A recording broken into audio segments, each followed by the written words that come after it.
Today's story is chapter 67. People who reduce everything to logic are not loved. Once there was a man who loathed anything that smacked of religion. I can't stand the sight of a priest, he used to declare. When I die, don't do anything stupid like hold a funeral.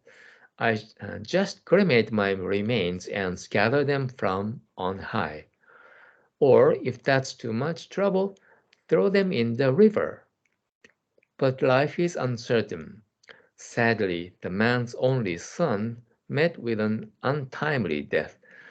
The grief-stricken father bathed and dressed his son's body and then went to one of his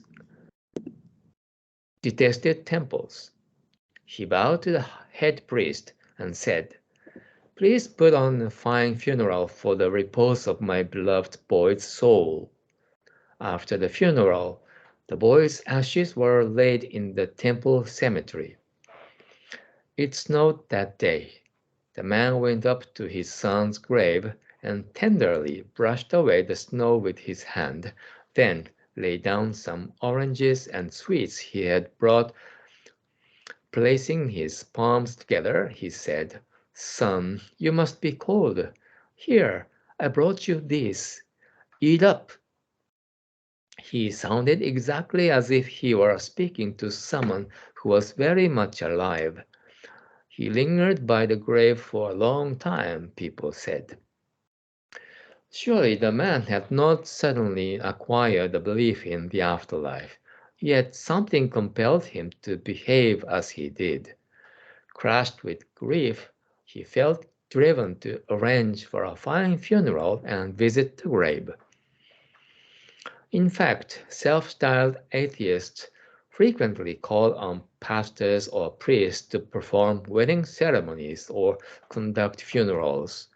They can't help themselves. In Japan, ancient Shinto prayers are recited at the launching of a nuclear-powered ship. To a disinterested observer, all this might seem strange, but there is something undeniably instinctive in the emotions. Reducing everything to sheer logic always alienates others because it ignores this deep-seated human trait. How much we miss out on in life as a result. Hmm. We all have our own uh, ideologies or principles or philosophies based on our academic background or uh, actual experiences. And then over the course of many years, we develop such uh, principles or ideologies of our own. Yeah, those are mixture of our academic study or reading books, watching videos, and also our experiences. But mainly we find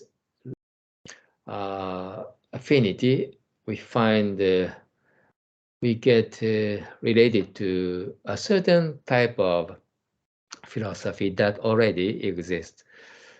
And then some people become atheists. Some people uh, drawn to traditional religion. Yeah. Mm. And it's difficult to change our philosophies so quickly. Uh, that's why it's very difficult to try to persuade other people to convince or change their opinions or deep-rooted ideas. We are not so flexible, and we want to cling on to one philosophy or ideology. But when something unexpected happens, like in this story, we behave based on our instinct or human nature, and it cannot be helped. And even though there is a contradiction between their behavior and their philosophy, doesn't matter. It's at that moment we are driven by our deep-rooted human nature.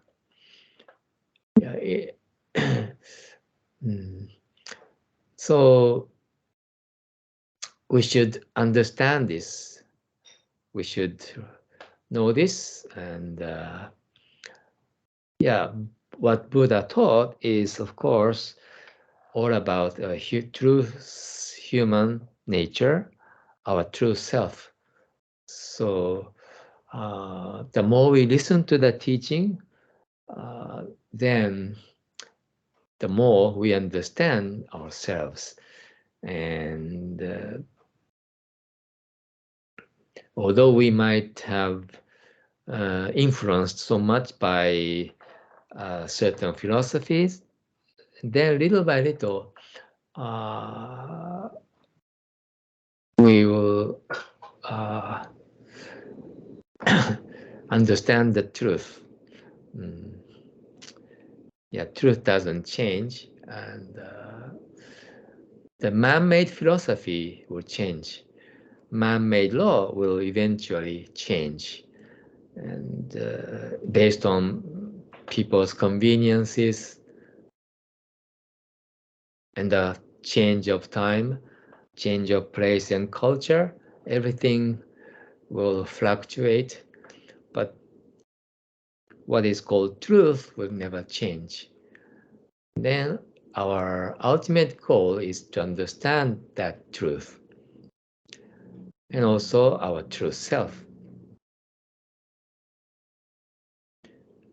Okay, that's I think what we can learn from today's story.